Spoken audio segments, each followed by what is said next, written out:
Hi all, excited to start long videos in YouTube and like to start with an easy and quick healthy salad recipe.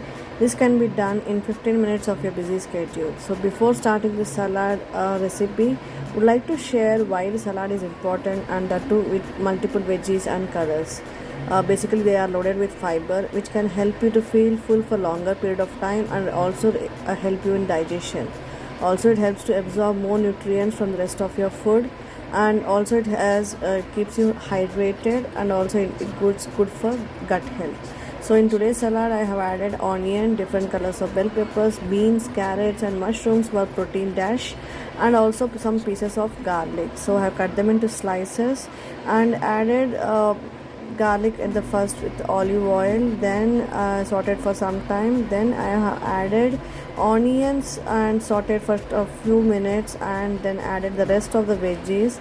I left it crunchy by not overcooking it. At last I have added little bit of soya sauce for the taste of Chinese cuisine.